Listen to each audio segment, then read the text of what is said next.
اعوذ باللہ من الشیطان الرجیم، بسم اللہ الرحمن الرحیم۔ آج ایک ضروری مسئلے پر گفتگو کرنے کے لیے حاضر ہوا ہوں 10 سے 12 منٹ کے لیے۔ وہ یہ ہے کہ حال ہی میں ایک کلپ چلی ہے کہ کوئی شخص جو ہے وہ مشہور نعت خواں اسد اقبال کلکتوی صاحب سے جو ہے وہ گفتگو کر رہا ہے، اور دوران گفتگو چونکہ ان کے ریٹ وغیرہ کچھ معاملات ہیں، وہ کیا ہیں وہ اللہ بہتر جانے۔ خیر، دوران گفتگو ایک بات ایسی چلی جس میں اسد اقبال صاحب نے برجستہ یہ کہا کہ جب سامنے والے نے کہا کہ ہم امام حسین کی اولاد ہیں، تو اسد اقبال کلکتوی صاحب نے فوراً کہا کہ نسب کے اعتبار سے جنت نہیں ملنے والی۔ یہ عقیدہ ائمہ اہل سنت، علماء اہل سنت، احناف کا عقیدہ نہیں ہے، بلکہ الحمدللہ مذہب اسلام کے اندر جو ہے وہ نسب کی ایک فضیلت ہے، اور نسب جو ہے وہ فائدہ دے گا۔ تو انشاءاللہ العزیز اس کے تعلق سے تھوڑی دیر ہم حدیث و قرآن کی روشنی میں گفتگو کریں گے، اس لیے کہ ہمارے ماحول میں یہ ہوتا جا رہا ہے کہ کچھ عالم کہلانے والے لوگ جو ممبر و محراب کے ذمہ دار ہیں، جیسے ہی سادات کی اور سید زادگان کی گفتگو آتی ہے، برجستہ وہ کہتے ہیں کہ بھئی سیادت نفع نہیں دینے والی ہے، سیادت جو ہے وہ کوئی بھی فائدہ نہیں دینے والی ہے۔ تو آج ہم دیکھتے ہیں کہ واقعی سیادت نسب حسب نسبت کوئی فائدہ دیتی ہے یا نہیں دیتی ہے۔ اس کے لیے میں سب سے پہلے ایک حدیث پاک پیش کروں گا، کیونکہ کم وقت میں زیادہ گفتگو کرنی ہے، اسی لیے میں سب سے پہلے ایک حدیث پاک آپ کی بارگاہ میں پیش کرتا ہوں جو نسبت کے تعلق سے ہے کہ نسبت کیا چیز ہے اور نسبت کیسے کام آئے گی۔ یہ حدیث پاک جناب امام ترمذی رحمہ اللہ نے جو ہے ترمذی شریف کے اندر نقل فرمایا ہے، اور امام ابن ماجہ نے نقل کیا، امام احمد ابن حنبل نے اپنی مسند میں اس کو نقل فرمایا ہے، صحیح ابن حبان میں آیا ہے اور اس کی سند صحیح ہے۔ عن سلیمان ابن بریدہ رضی اللہ عنہما عن ابیہ قال قال رسول اللہ صلی اللہ علیہ وسلم اہل الجنت 20 و100 صف 80 منها من هذه الامة و40 من سائر الامم۔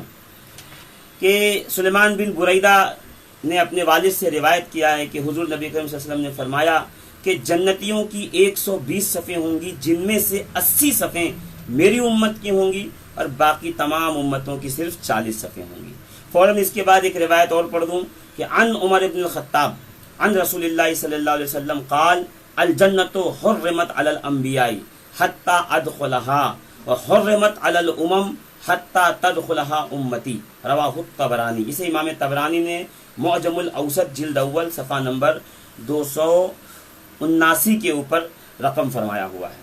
یہ دو حدیث سنانے کا میرا مقصد صرف اور صرف یہ ہے کہ اس حدیث کی اب شرح میں اور صحیح سند کے ساتھ یہ روایت لاتے ہیں کہ قیامت کے دن صفیں جب بچھیں گی تو 120 صفیں ہوں گی، 80 صفیں جو ہوں گی وہ رسول اللہ کی امت کی ہوں گی جو سب سے آگے ہوں گی، اور پیچھے تمام انبیاء کی صفیں ہوں گی۔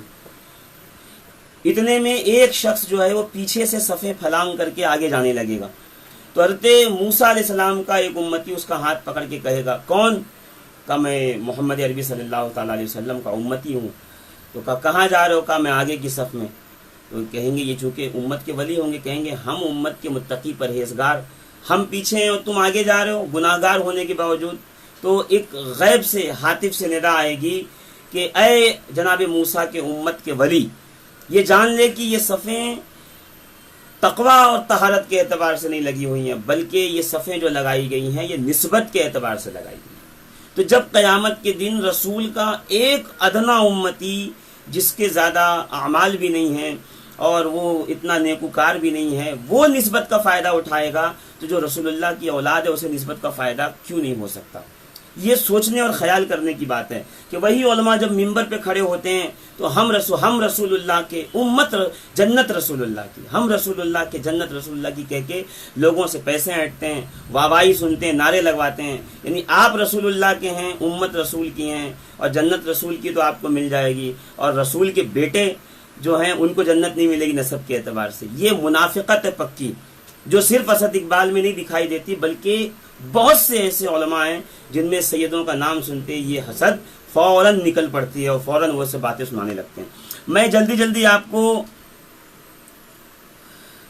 کہ علماء سے کیا پوچھیں، فقہا سے کیا پوچھیں، مفتیان کرام سے کیا پوچھیں، ہم سیدھا رسول اللہ سے پوچھیں گے، ہم قرآن سے پوچھیں گے کہ آپ بتاؤ کہ نسبت فائدہ دیتی ہے کہ نہیں دیتی ہے۔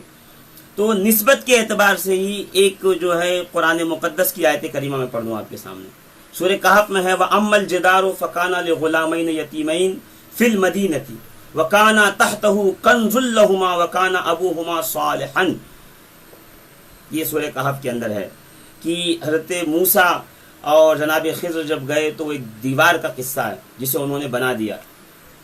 تو کہا کیوں بنایا دیوار جبکہ انہوں نے ہماری مہمان نوازی نہیں کی اور ہماری عزت و احترام نہیں کیا, پھر بھی آپ نے ان کی دیوار بنا دی. تو فرمایا کہ یہ شہر میں 2 یتیم بچے ہیں, یہ اس کے اندر ان کا خزانہ ہے ان دونوں بچوں کا, اور ان کا باپ نیک تھا اس لیے میں نے اس کو بنا دیا. پتا چلا جب باپ نیک ہوتا ہے تو بچوں کو اس کا فائدہ حاصل ہوتا ہے. جن کے لیے آپ جنت نہ ملنے کی بات کہہ رہے ہیں اسد اقبال صاحب اور دیگر جو لوگ کہتے ہیں, وہ یاد رکھیں کہ رسول اللہ تو تمام متقیوں کے بھی سردار ہیں, امام المتقین ہیں, امام الطاہرین ہیں, امام الانبیاء ہیں. تو ان کا نسب اور ان کی نسبت کیوں فائدہ نہیں دے سکتی ہے. آئیے ہم کچھ حدیث پاک کی طرف چلیں کہ حدیث پاک میں بھی کیا نسب کا جو ہے وہ فائدہ موجود ہے کہ نسب فائدہ دے گا یا نہیں دے گا. تو میں روایت آپ کے سامنے پیش کرتا ہوں کہ عن عمر بن الخطاب قال سمعت رسول اللہ صلی اللہ علیہ وآلہ وبارک وسلم یقول کل سبب ونسب ينقطع یوم القیامت الا ما کان من سببی ونسبی. اس کو امام عبدالرزاق نے, امام حاکم نے, امام طبرانی نے سند حسن کے ساتھ نقل فرمایا. میں زیادہ اس کا دلیل نہیں دے رہا ہوں, اگر کسی کو چاہیے تو میں اس کے اسکین پیج جو ہیں وہ انشاءاللہ العزیز لگا دوں گا. اور پھر آگے جو ہے اسی کے تحت امام ابو بکر بن شہاب الدین علوی جو ہیں فضائل العطرہ کے اندر اسی کے تحت فرماتے ہیں کہ رسول اللہ صلی اللہ تعالی علیہ وسلم نے فرمایا کہ حدیث ہے کہ ابن عباس فرماتے ہیں کہ حضرت صفیہ کے بیٹے کا انتقال ہوا تو وہ رونے لگی. ان سے رسول اللہ صلی اللہ علیہ وآلہ وسلم نے فرمایا پھوپھی آپ رو رہی ہیں؟ جس کا کوئی بچہ حالت اسلام میں فوت ہو جائے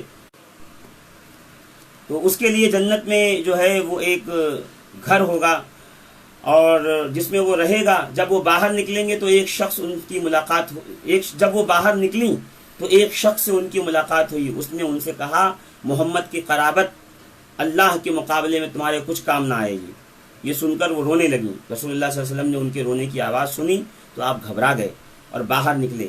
آپ ان کا بہت زیادہ اکرام کرتے تھے, ان کے ساتھ سلوک کرتے تھے اور ان سے محبت فرماتے تھے. آپ نے ان سے فرمایا پھوپھی آپ رو رہی ہیں جبکہ ابھی میں نے آپ سے کہا جو کہا. انہوں نے کہا میں اس وجہ سے نہیں رو رہی ہوں. پھر اس آدمی کی کہی ہوئی بات جو اس نے کہا تھا کہ محمد کی قرابت داری آپ کو کام نہیں آئے گی اللہ کے مقابلے میں, یہ بتا دیا. تو حضور صلی اللہ علیہ وسلم حالت جلال میں آ گئے اور فرمایا اے بلال نماز کا اعلان کرو. حضرت بلال نے نماز کا اعلان کیا. پھر آپ کھڑے ہوئے اور حمد و ثنا کے بعد فرمایا ان لوگوں کو کیا ہوا جو کہتے ہیں کہ میری قرابت نفع نہ دے گی. بے شک ہر نسب اور سبب منقطع ہو جائے گا اور سوائے میرے نسب اور سبب کے, اور دنیا اور آخرت میں میری رشتہ داری کا خیال رکھا جائے گا. یعنی میرے ذریعے سے اللہ رب العزت میرے نسب والوں کو, میری اولاد کو جو جنت عطا فرمائے گا. یہ میں نے آپ سے جو امام ابو بکر شہاب الدین علوی فضائل العطرۃ الطاہرہ کے سے میں نے آپ کے سامنے اس کو نقل کیا ہے.